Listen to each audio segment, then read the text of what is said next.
Kami ingin sampaikan bahwa kehadiran kami di sini mewakili klien kami, Pak Roy Suryo dan kawan-kawan atau lebih sering disebut dengan Roy Suryo CS dalam rangka memenuhi undangan gelar perkara khusus yang disampaikan oleh penyidik Polda Metro Jaya. Gelar perkara khusus ini juga tidak lepas dari apa yang kami mohonkan. 2 kali kami mengajukan permohonan gelar perkara khusus. Yang pertama di tanggal 21 Juli 2025 yang lalu dan yang terakhir di tanggal 20 November 2025. Yang gelar perkara dulu kami memang minta agar ada gelar perkara saat penyelidikan ditingkatkan menjadi penyidikan, yang saat itu ada setidaknya 12 orang yang ditetapkan sebagai terlapor. Nah, dalam perkembangannya 12 terlapor dengan 3 klaster ini tidak semuanya menjadi tersangka. Klaster media atau klaster YouTuber itu hilang dari posisinya dan kemudian ditingkatkan menjadi tersangka 8 orang yang dibagi menjadi 2 klaster. Klaster pertama yang kami sebut sebagai aktivis, klaster kedua yang kami sebut sebagai akademisi. Kami sendiri membentuk tim advokasi anti kriminalisasi akademisi dan aktivis. Dan gelar perkara ini juga ada 2 sesi yang kami terima. Sesi pertama jam 10.00 WIB, yakni untuk klaster pertama. Yang kami dampingi hari ini di klaster pertama adalah pertama Bapak Rizal Fadilah, sarjana hukum. Yang kedua Ibu Kurnia Triryani, sarjana hukum selaku advokat. Dan yang ketiga ada Bapak Rustam Effendi. Dan nanti akan ada lagi gelar perkara khusus di sesi kedua, yakni klaster akademisi. Ada Pak Roy Suryo dan Pak Rizwan Sianipar yang kami dampingi. Dan kami ingin jelaskan terkait gelar perkara ini beberapa hal sebagai berikut. Yang pertama, kami meyakini, kita semua segenap bangsa Indonesia meyakini bahwa sudah tidak tersisa lagi dari saudara Joko Widodo sisi kenegarawanannya meskipun seberat biji zarah. Kenapa? Karena sudah tidak mungkin lagi atau meminjam ungkapan laksana memasukkan gajah ke lubang jarum kalau kita mengharapkan saudara Joko Widodo menunjukkan ijazahnya sebagaimana itu ya pernah dilakukan oleh Pak Asrul Sani, atau kalau di dunia internasional persoalan dengan kewarganegaraan yang pernah disampaikan oleh Obama. Jadi kesimpulan kami sampai hari ini kami tegaskan bahwa sudah tidak ada lagi sisa kenegarawanan dari saudara Joko Widodo, maka kami simpulkan tidak akan lagi mengemis-ngemis kepada saudara Joko Widodo untuk menunjukkan ijazahnya. Yang kedua, karena hari ini status ijazah konon asli tadi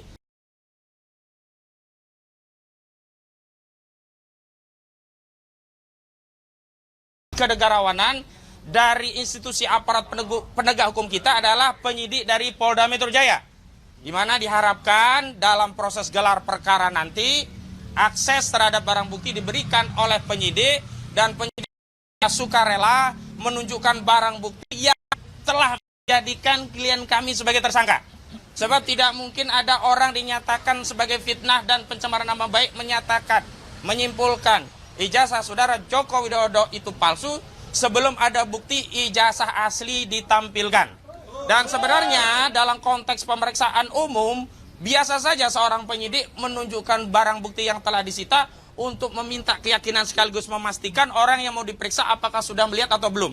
Pada faktanya saat pemeriksaan Bapak Rizal Fadilah, Ibu Kurnia Triryani, keduanya telah meminta kepada penyidik untuk ditunjukkan, tapi saat itu tidak diberikan akses dengan alasan bahwa ijazah tersebut masih disita oleh Polda dan diperiksa Bareskrim di bagian Puslapor Bareskrim Mabes Polri.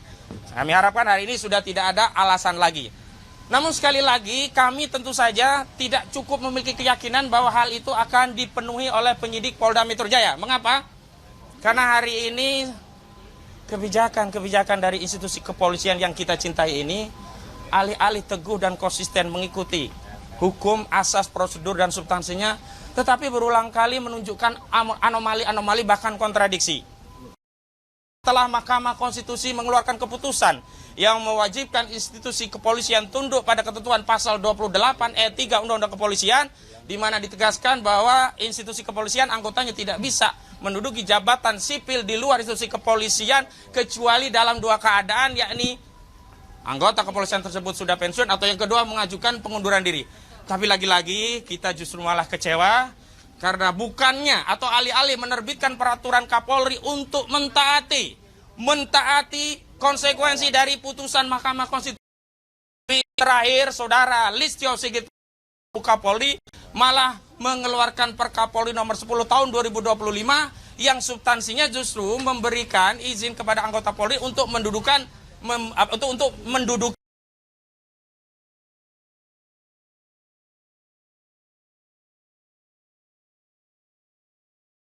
putusan Mahkamah Konstitusi. Jadi kami datang memenuhi undangan ini bukan karena akan ada keyakinan apa yang kami mintakan akan dipenuhi oleh institusi kepolisian, tapi kami memiliki niat, akan kami sampaikan kepada seluruh rakyat. Kami ingin sampaikan kepada seluruh rakyat bahwa di negeri ini masih ada bagian dari putra-putra terbaik negeri ini yang peduli terhadap institusi penegakan hukum di negeri ini, yang peduli terhadap kejujuran, yang peduli terhadap kebenaran, yang peduli terhadap keadilan, terus mengupayakan kebenaran keadilan itu ditegakkan meskipun anomali dan kontradiksi itu selalu ditelanjangi oleh institusi itu kepada kita semuanya. Jadi sekali lagi meskipun apapun hasilnya kita tetap karena kita lahir dan dibesarkan negeri ini bukan hanya milik polisi, negeri ini bukan hanya milik jaksa, negeri ini bukan hanya milik Saudara Joko Widodo, tapi negeri ini adalah milik kita segenap rakyat Indonesia. Dan terakhir sebelum nanti kepada Bang Petrus Salestinus juga Bang Gafur Sangaji, rekan Gafur Sangaji, ada 3 hal yang nanti dijadikan evaluasi atau koreksi terhadap proses gelar perkara. Yang pertama dalam aspek kewenangan. Apakah proses penyelidikan dan penyidikan dilakukan oleh penyidik Polda Metro Jaya dilakukan sesuai dengan ketentuan peraturan perundang-undangan yang berlaku atau dilakukan dengan menyalahgunakan wewenang atau bertindak secara sewenang-wenang. Kedua, kami akan cek dari sisi proses dan prosedur. Apakah proses, tahapan, dan prosedur sudah dilakukan sebagaimana diatur dalam ketentuan peraturan perundang-undangan, tidak melanggar asas-asas hukum pidana, dan tentu saja kalau melanggar ini akan menjadi catatan daripada cacat prosedur. Dan terakhir terkait substansi, memang kami ingin agar secara substansi masalah yang bikin gaduh seluruh rakyat, yakni ijazah itu bisa ditunjukkan dalam proses gelar perkara. Dan terakhir, ada sejumlah anomali dan kontradiksi yang ini perlu kami sampaikan agar publik tahu. Dalam proses penyidikan dan peningkatan status tersangka, itu semestinya calon tersangka diperiksa. Dan ini amanat dari putusan Mahkamah Konstitusi. Namun dari 8 tersangka ada satu tersangka yang belum pernah diperiksa sama sekali, sementara penyidik kemudian secara sepihak ikut menetapkan yang bersangkutan sebagai tersangka. Meskipun ini hanya satu tersangka, tetapi esensinya ini adalah cacat prosedur secara keseluruhan. Kenapa? Karena ini satu paket. Saat pemberitahuan SPDP, kita semuanya dijadikan satu dalam satu berkas. Jadi satu cacat maka seluruh prosedur penyidikan ini juga menjadi cacat. Itu yang perlu kami sampaikan, meskipun nanti ada catatan-catatan lain yang kami akan pertanyakan langsung dalam proses gelar perkara khusus. Dan terakhir, kami ingin tegaskan, inilah tim advokasi yang menjadi kuasa hukum Pak Roy Suryo. Ada Pak Petrus Celestinus, ada Bang Gafur Sangaji, ada Bang Jamal Gisang, ada Bang Azamkan, ada Fitra, ada Jack Piliang, ada Herman Kadir, Baharu Zaman Jadi yang semua ini adalah bagian dari tim Anwar tim Bang Medi. Selain yang ada ini bukan bagian dari tim. Jadi kalau ada tim yang sudah tidak bersama kami, jadi tidak lagi bertindak untuk dan atas nama tim kami tidak bertanggung jawab terhadap apapun yang diambil ditempuh oleh tim-tim di luar yang resmi kami bentuk. Demikian, selanjutnya kami persilakan Bang Petrus Celestinus.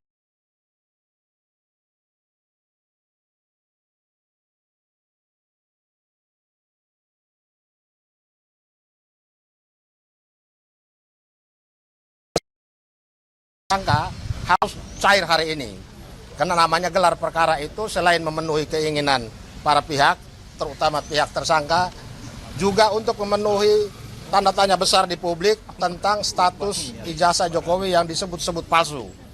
Dan karena itu, dalam kaitan dengan gelar perkara ini, kami akan minta supaya ada satu kesempatan khusus di mana penyidik memeriksa secara konfrontasi antara tersangka dan Jokowi sebagai saksi korban, khusus tentang ijazah yang disebut-sebut sebagai palsu ini, karena selama ini kan tidak pernah terbuka. Dan di dalam Perpol tentang gelar perkara itu, pasal 24 mengatur mengenai pemeriksaan konfrontasi antara saksi dengan saksi atau saksi dengan tersangka. Dan dalam hal ini kami minta saksi korban atas nama Joko Widodo supaya diperiksa, dikonfrontasi dengan para tersangka, karena dalam keyakinan para tersangka ijazah Jokowi itu disebut palsu.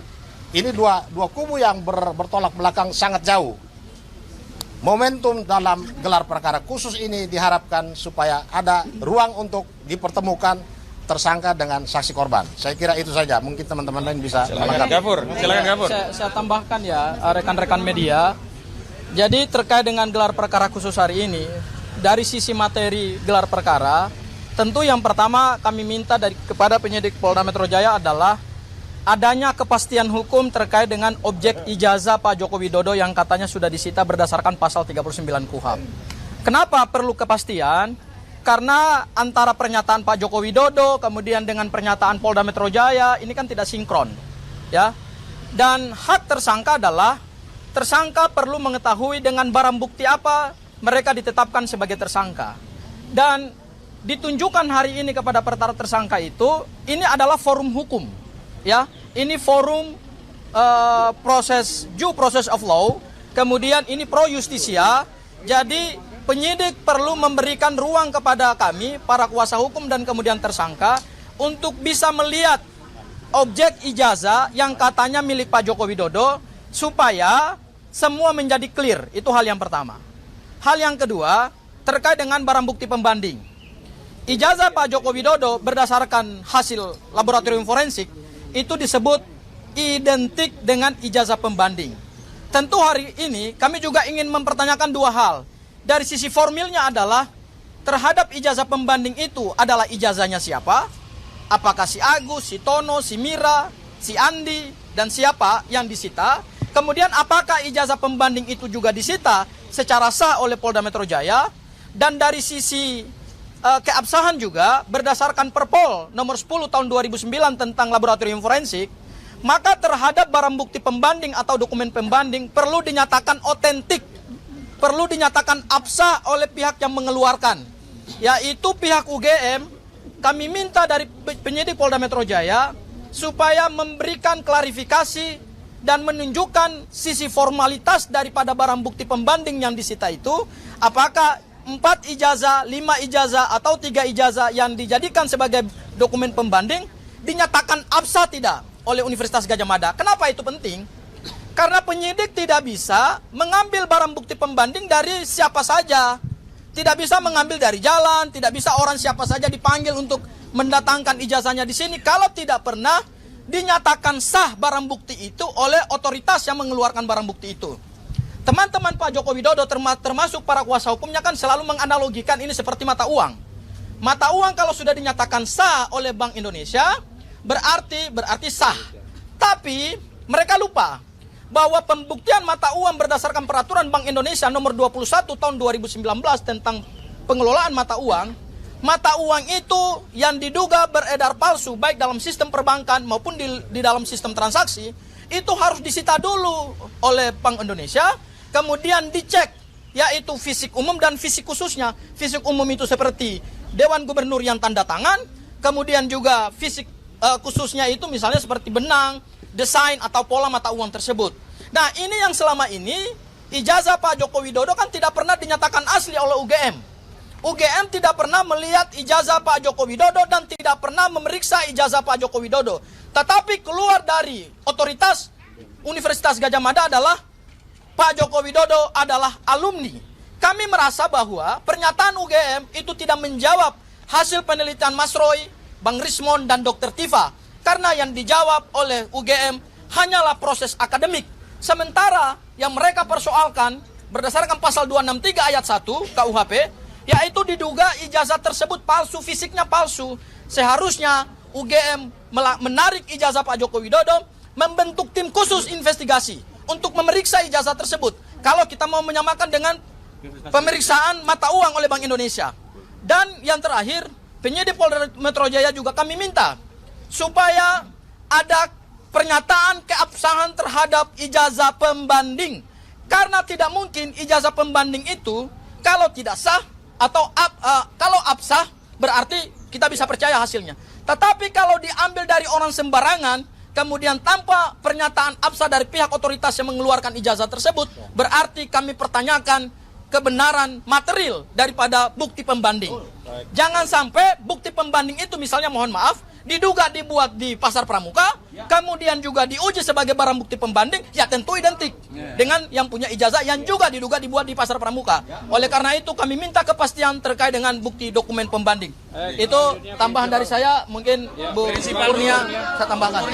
Sebentar, Bu Kurnia. Silakan Bu Kurnia. Bismillahirrahmanirrahim. Sama Pak Rustam yang akan diperiksa. Bismillahirrahmanirrahim. Assalamualaikum warahmatullahi wabarakatuh.